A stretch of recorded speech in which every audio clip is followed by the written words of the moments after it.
a Rumble even.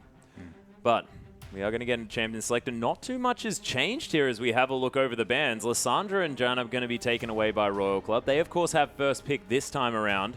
OMG going to be taking away the Azir and, of course, that Viger here as well. And maybe just, of course, for his first few games in the LPL was playing the Kalista. Maybe just pick it away. If it's not banned through, pick it away and just ensure that Uzi's not able to pick up that champion. Yeah, but as we go through, we'll see whether OMG changed things up for their final ban. Of course, Royal Club didn't. They're just going to go with that Kassadin ban here as well. Not wanting to first pick that one away, which I find quite interesting just because Kola has looked fantastic on that Kassadin in the past. But Hecarim going to be the final ban. Some respect for Kola there. As Royal Club now thinking about their first pick, and it is going to be the Kalista. Well is going to try his hands at that champion. And OMG now seeing what they want to do in response. Going actually having a bit of a giggle.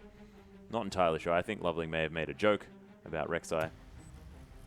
But he's going to be able to pick that one up yet again. There's still so many power picks left on this map. And Cloud, he's going to pick away that Thresh. Definitely a lot more aggressive than the Nami choice that he had last game. I like picking away the Kalista. For one, you don't give Kalista to Uzi, so that's already a little mini victory in itself, not having to use a ban. But, well, when he came onto the LPL, we weren't sure why they were changing HYY. He came on, he was very convincing on the Kalista. And maybe not the power Kalista player that we've seen from Uzi, but still, it takes him away from the Graves. The Graves certainly wasn't working, so something different. At least a cause for optimism for Starhorn Royal Club fans. Yeah, it's true. Insec actually hovering over the Nami here as well. Royal Club just looking to do exactly the same thing that OMG did to them in the last game. It seemed to work for OMG. Yeah, it's true. I mean, theoretically, on paper, pretty good idea. And we'll see whether it works out for them as Cool and Uzi now have their turn to pick. And Uzi, having just performed that fantastic display of Kalista, we'll see what he decides to go with here in this bottom side. Is it going to be the Vayne Papa Smithy?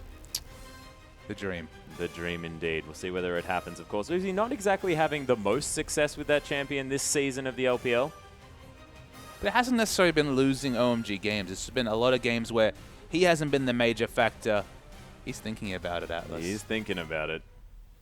It is going to be the Graves for the longest hover here, but cool. He's going to be taking the ultimate skill matchup here as Uzi going to lock in that Graves. And Zero also considering the Vayne as potentially a top laner. Zero and Uzi, of course, former lane mates. A lot of feeling between these two teams after the off-season role swap coming through. Sorry, roster swaps coming through. Considering some other options. Looking for a top laner and a jungler are the things they're looking for here at Starhorn Royal Club. I like the Graves pickup. It's definitely a lot more reliable than the Vayne. The Vayne would seem just a bridge too far. It's not a great matchup against Kalista at all. As we wait for the picks to start to come through. Nidalee's made the draft so late in the draft, actually. Been banned consistently today. And you talked about Rumble. You alluded to him. Yeah. He's back. Yeah, Cole are going to pick that one up in the top lane. Of course, the top lane is still being looked at here from OMG. They can take whatever they want into that matchup and go going. It's going to go back to the Nah here as well, just because they want that massive wombo. They want the tons of CC to come through from that Mega Nah and go going. Especially in the late game, just fantastic on that champion. And we'll see whether Kola can have the same dominating performance early that he had on that Hecarim. But so far, things changing up a lot here as far as these champion selects have gone. And Starhorn Royal Club, we'll see whether they can make this comp work. Yeah, it's interesting coming through from Starhorn Royal Club. Of course, they get the Ahri on patch 5.2. Rumors have it that this is the end of 5.2 for competitive play in China, so this might be the last 5.2 Ahri that we see coming through. Yeah. The LeBlanc matchup's definitely a skill matchup. I think we remember the rookie versus Cool matchup on this Ahri and LeBlanc. Cool's LeBlanc is a very scary thing. So even though it's a skill matchup, Cool on LeBlanc is so comfortable on that champion. A lot of the other picks coming through are going to be super interesting to me. I mean, you don't see necessarily the synergy between the Rumble and Nidalee especially. There isn't necessarily a lot of lockdown to help out the Rumble in a team fight. And the laning matchup, Nah, going to be very happy just chipping away with autos against that Rumble. Yeah, just hanging out there in that top side. Of course, Rumble with a fair bit of kill potential and team fight potential in the mid game. But we'll see whether Royal Club can capitalize on it. As I'm just looking at this really cool... Oh, no, that pun was terrible. Really cool mid lane matchup here between LeBlanc and Ahri. Because it's just the classic skill matchup. Both of these champions able to dance around a fight, having to get their skill shots out. Of course, that chain's needing to land for the extra damage. The Orb of Deception being very similar here as well. on the side of Korn. And we saw Cool do fantastic things on that Ahri. We'll see whether Korn can do the same thing. And what I want to see from Star World Cup is just reasons for optimism. Whether it's winning a lane, whether it's rotating well and picking up some early structures or some objectives. It's been a really bad week 7 for them. Yeah, as the pause has actually come through, so of course we're going to have to wait until... It's just been a really terrible week 7 for them. You know, the first matchup against LGD was very one-sided. The first game here, very one-sided. Just take the little advantage you can. If the roster swap comes next week, still going to take time for Name, of course, to warm up to his teammates. The rumors have been that they've been scrimming half of the time with Name and half of the time with their sub AD carry, so it's definitely not going to be a complete change for Royal Club, but it's going to be a big shift in identity. They haven't got a lot of wins on the board. They're not in playoff contention at the moment, but they're not that far away. So again, Korn and Cola, if they can have a strong laning phase, if the team can rotate early, if we see Insec on Nidalee, you can see the potential because Insec loves those innovative jungle picks. Try something different with the Nidalee. Maybe that'll be something that'll force a ban out in future series. Just set yourself up for future success because it's looking hard to pick up a series win here. Yeah, it's looking difficult, but of course they do have tools to be able to get themselves ahead, and we'll see whether they can actually manage to make that one work because Sahorn Royal Club, they had a very good, arguably fantastic early start to the LPL, but ladies and gentlemen, we'll hop onto the Rift and see how they'll do.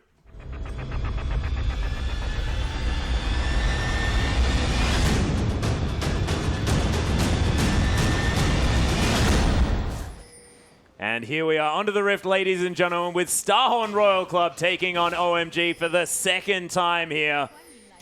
And we'll see whether Royal Club can fight back after that pretty disheartening first loss. Yeah, Insect's jungle Nidalee sounds to me like something that should be terrifying. Of course, we've seen Spirit do so much work on Nidalee, even on a team struggling to the similar degree as Starhorn Royal Club. So we'll see they're going for a very aggressive early invade, just trying to look for some vision. Yeah, and Royal Club actually, this is what they have to do. They have to, you know, pull out some interesting tactics, change things up, and really try to get themselves ahead in any way they can. Loveling on the map looks like he's in an interesting position, but Royal Club, they're all going to be backing. They've managed to get the wards out here as well, and I think that Royal Club looking for some sort of lane swap because, of course, last time, having the standard lanes didn't necessarily work out. No, they definitely didn't. They want to get, well, as far away as possible from Uzi.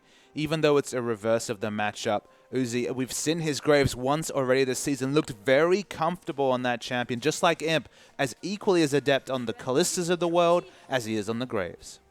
Yeah, Loveling actually hanging out down on this bottom side as well as Cloud and Uzi might be looking to set something up. You can see Royal Club are moving that bottom lane towards the top side, so it seems like this lane swap is going to come through here, and that is a good start for Royal Club, trying to get this Callista to a point where she can succeed.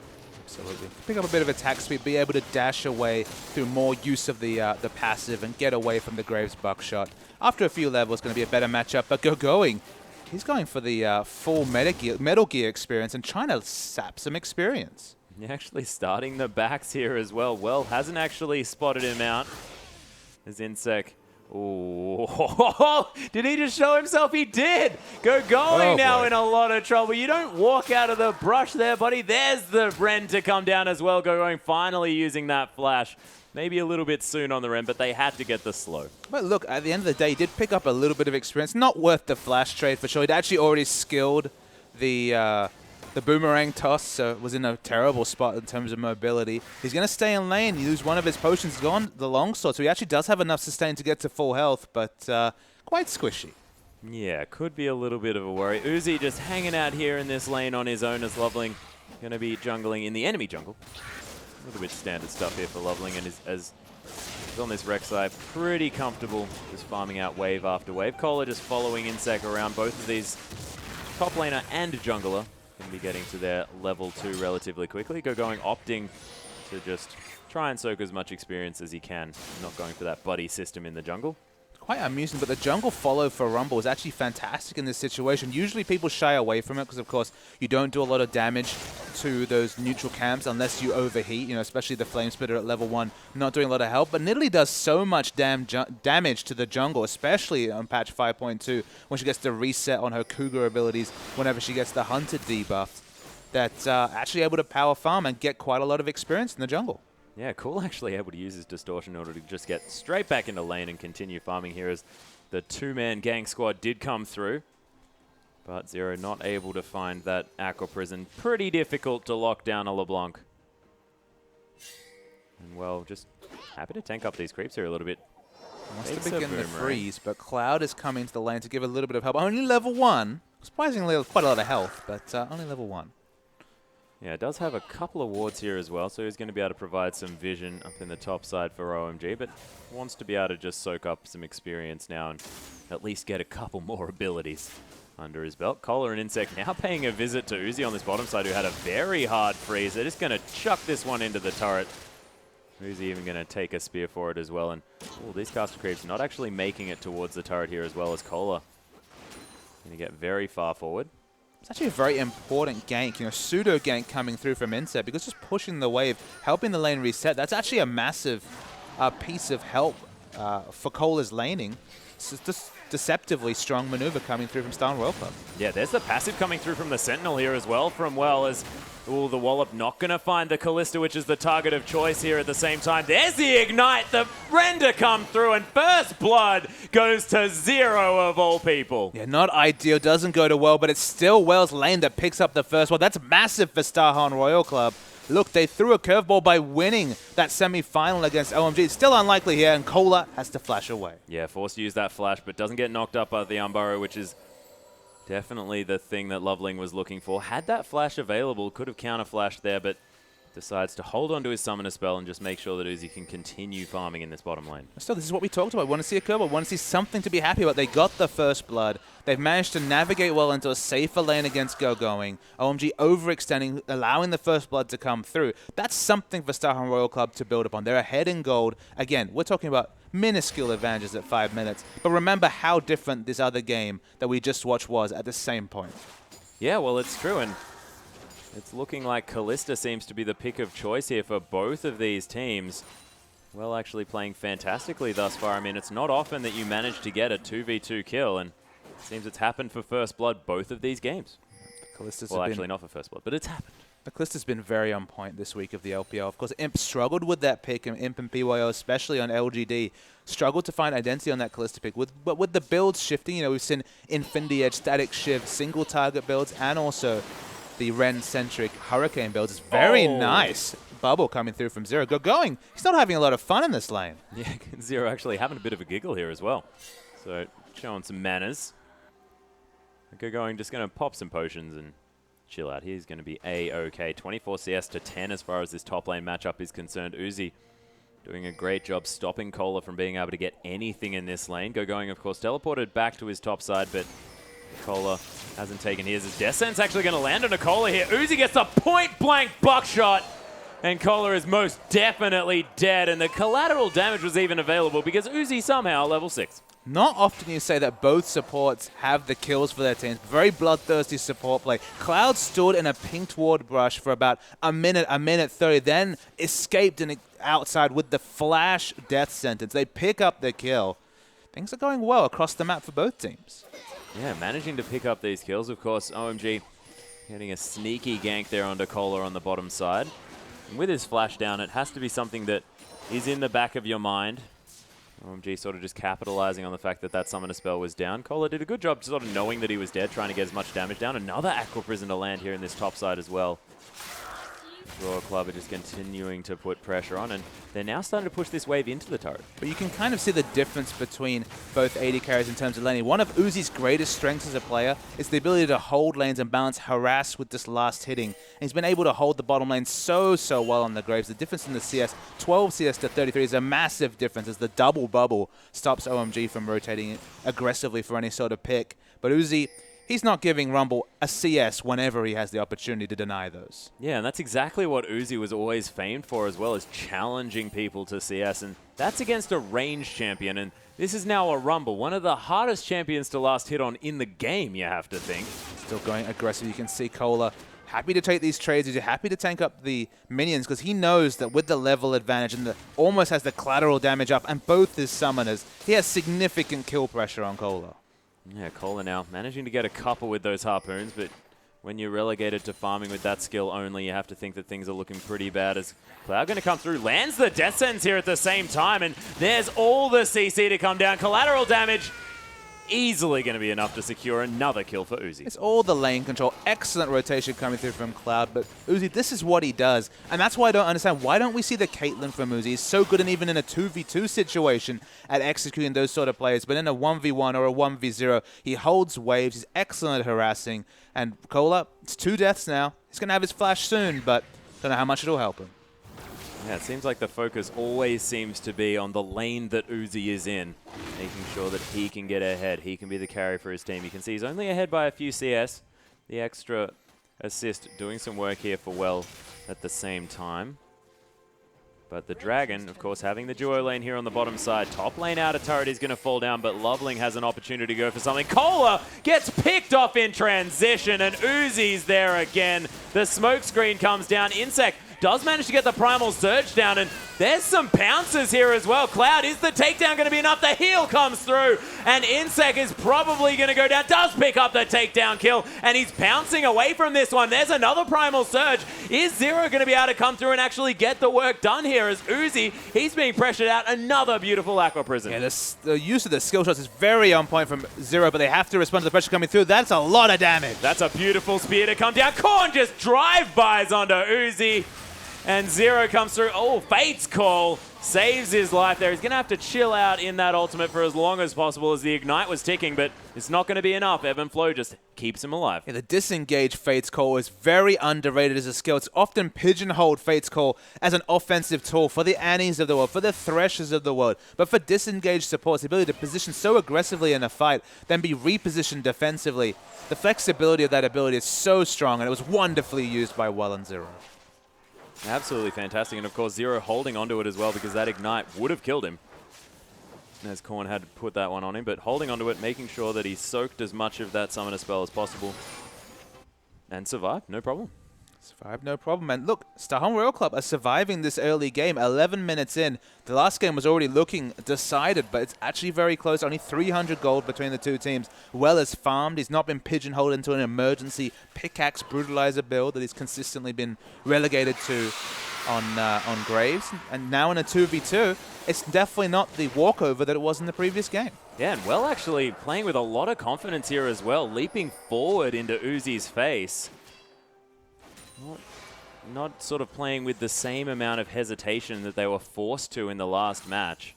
And it's really great to see, of course, not phasing him. Still keeping his head in this one. And Cool, cheating towards this bottom side. Of course, there is a pink ward in that brush. He is going to be spotted out heading towards the Royal Club bottom lane. And Zero and Well going to be forced to play a little bit further back as this pink ward does die. Ooh, Korn. Spot Cool out, hanging around this pink ward, but he's just going to head back towards that mid lane, and now Zero and Well can hang out. Ooh, misses the pierce there, just a little bit frustratingly onto that creep, but Wave is going to start pushing in, and Well, he's going to be able to farm just fine. Ooh, Foxfire. Ooh, Charm not going to land here onto Cool. There's the Insect. Cheeky spear from the side. He's going to head back as Well's playing so far up. You definitely see the difference in jungle pressure that Insect can put out on a champion like Nidalee, who can power farm, who still has a lot of high damage ganks and can be able to pressure the enemy. It's almost night and day, and this is Insect like we haven't seen him aside from that one Hecarim game. Of course, that was more the ability to farm from the jungle than teleport to be relevant, but his pathing on Nidalee, just like the best Nidalees in the league, like Dandy and, for example, Spirit, has been very on point this game. Yeah, and as far as the kill distribution, and more importantly, the death distribution coming through here for both of these teams, it actually looks fine here for Royal Club, because Cola, I mean, he can just be an equalizer bot, and he's fantastic at using that ability. Whereas on the other side, you know, they've got like 1-0-1 here for Nidalee, who can now farm even better in that jungle. We've got the Morellonomicon completed here for Korn, who's 1-0-0. 0-0-1 here for Well as well, and things are actually looking pretty good. I mean, if you could choose one person to be held down in terms of resources, you know, maybe not in terms of levels, but definitely in terms of gold. I mean, there's no one with a lower floor to be relevant, a lower like gold requirement to be relevant in a team fight than Rumble, of course. You know, just the 2,600 gold for the double magic penetration items. Okay, he's still working towards those, but he's got the equalizer now. He's the only person who's died on his team, and everyone else, okay, maybe it's not ideal that Well doesn't have one of the kills, but everyone doing fine. Yeah, it's looking okay here for Royal Club, and we'll see whether they can make something happen at potentially the next Dragon, which is going to be coming up relatively soon. Of course, OMG managing to sneak that one away. Loveling just soloing it out.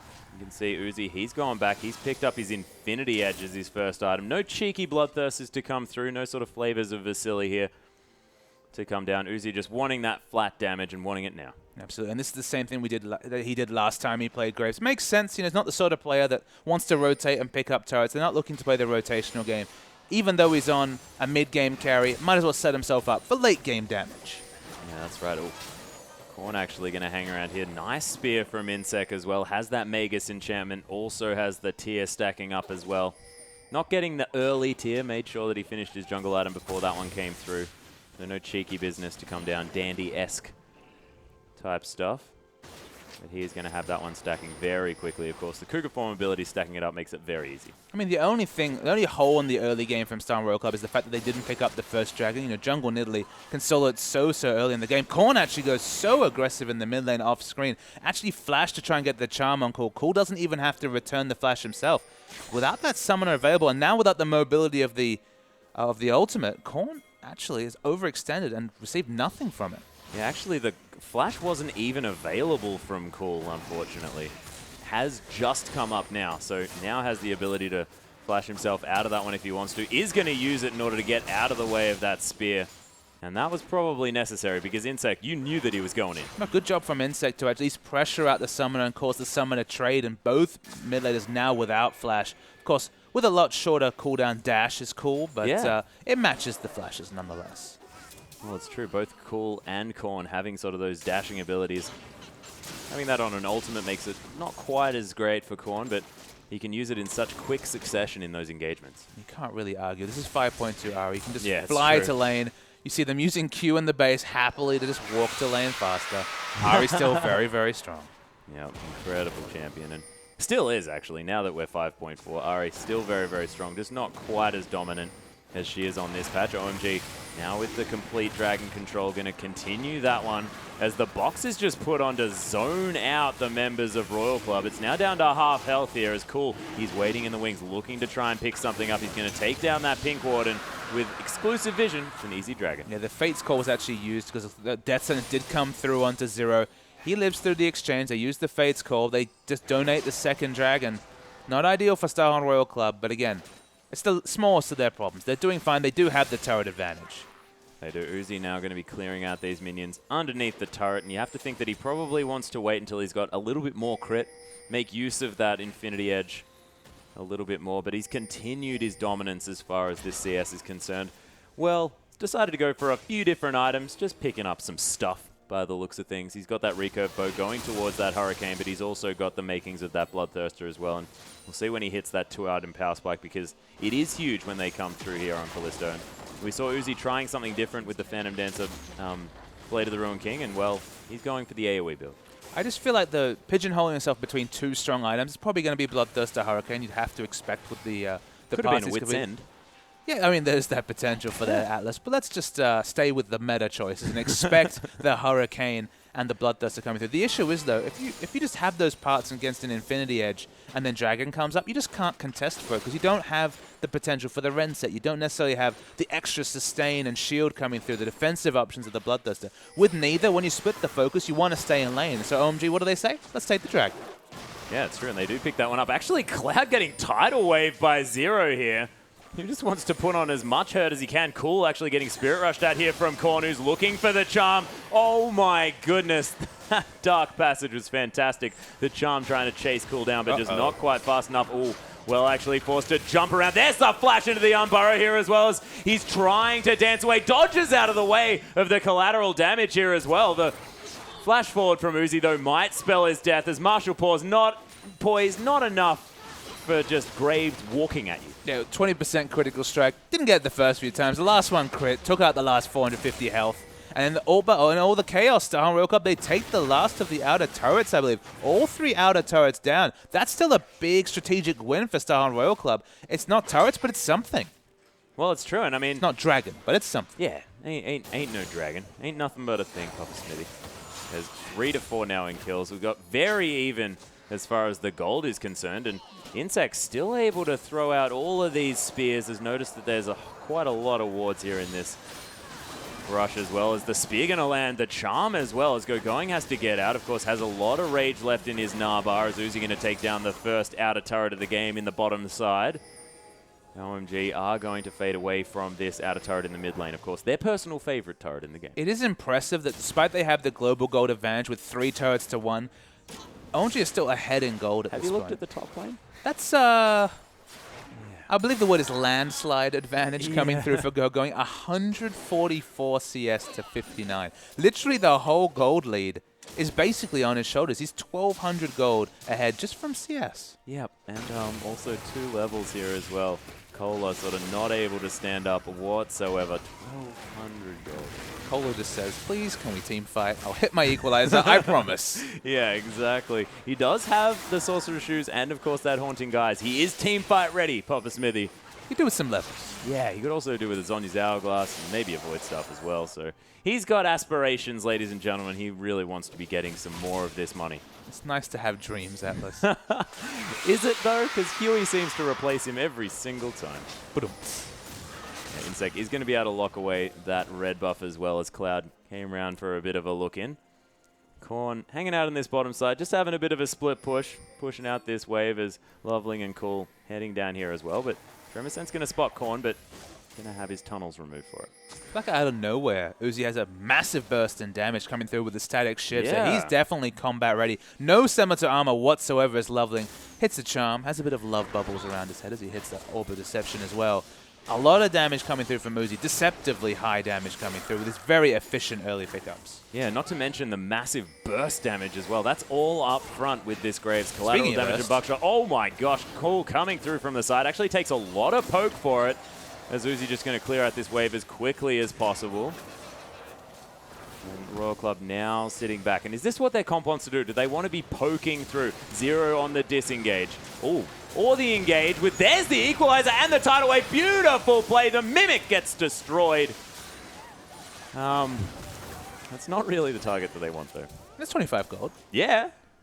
That's a win. Lock it in. Insect still has a lot of mana, so he's able to poke with the spears. They're doing quite a lot of damage at this point. But OMG, they're going to be able to harass up. I mean, Cola, he just needs levels. He needs the level 11 desperately. We've already mentioned they don't have the setup CC to lock down people through the equalizer. It's just going to be tickling at this point. So they really need to rotate him into an open lane. To be honest, though, you look at this, the way the minion waves are pushing, there's nowhere really for him to farm.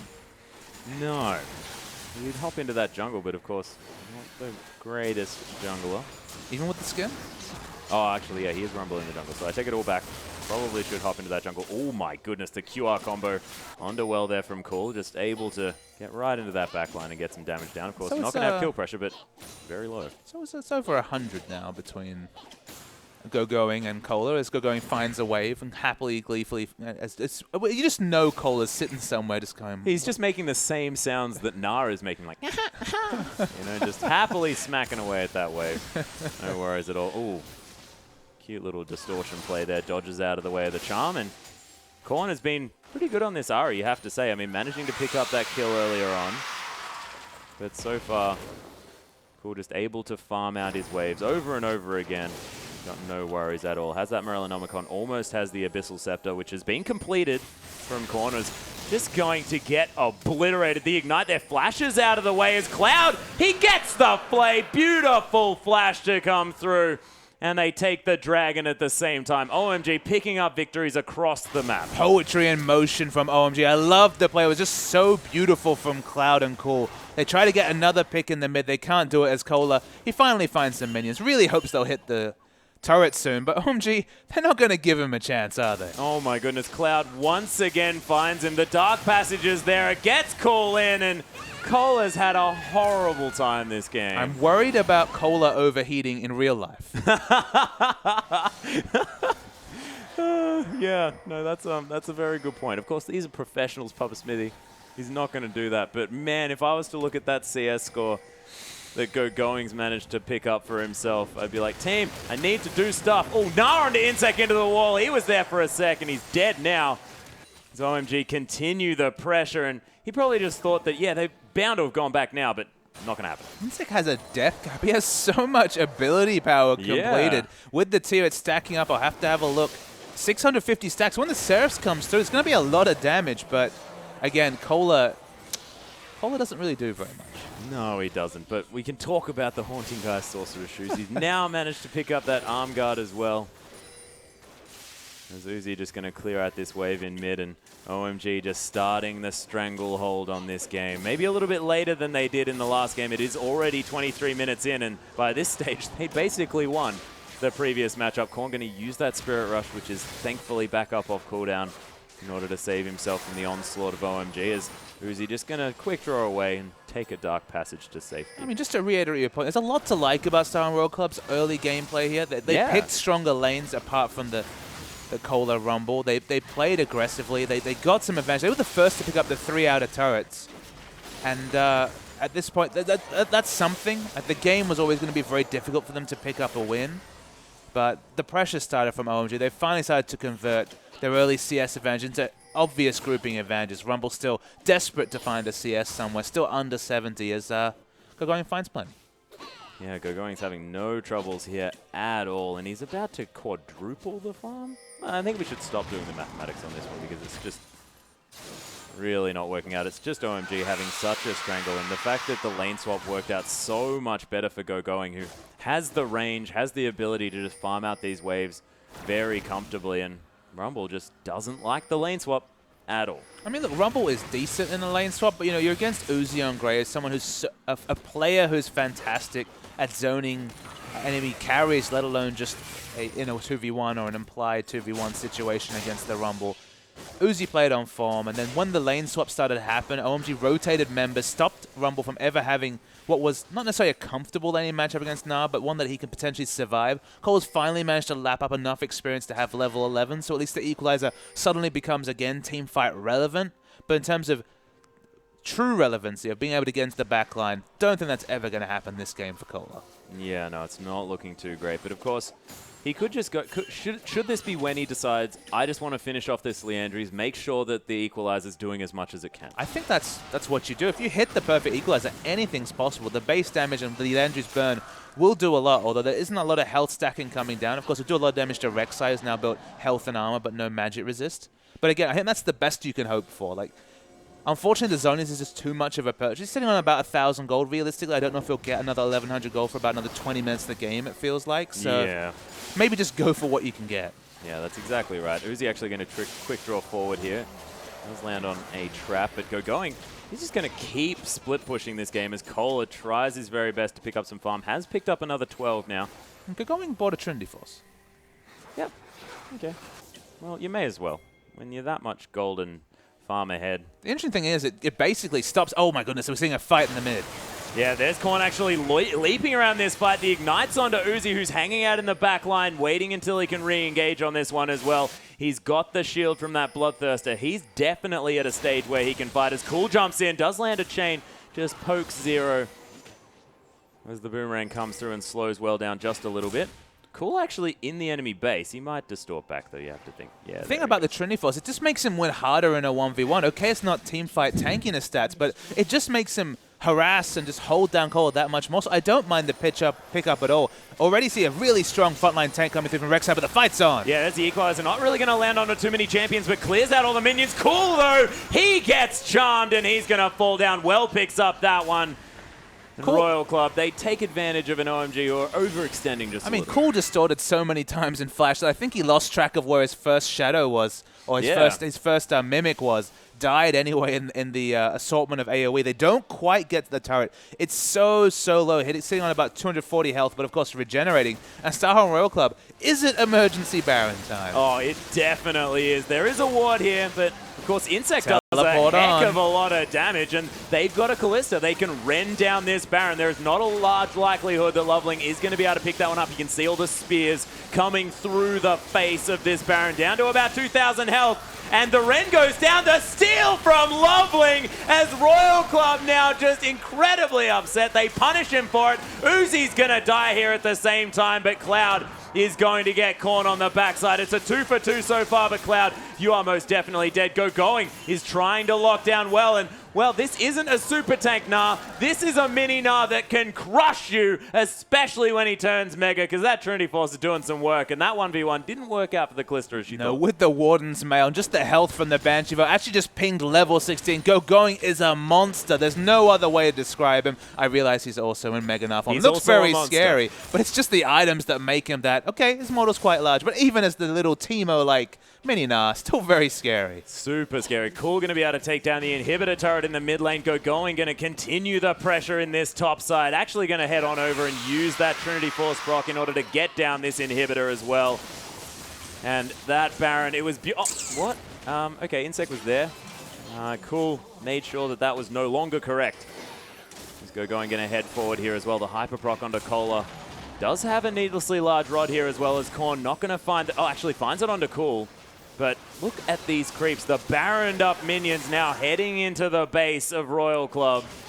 And, well, trying to do what he can in order to convince OMG to leave the base. The fourth dragon going to fall down, of course, unanswered by Royal Club.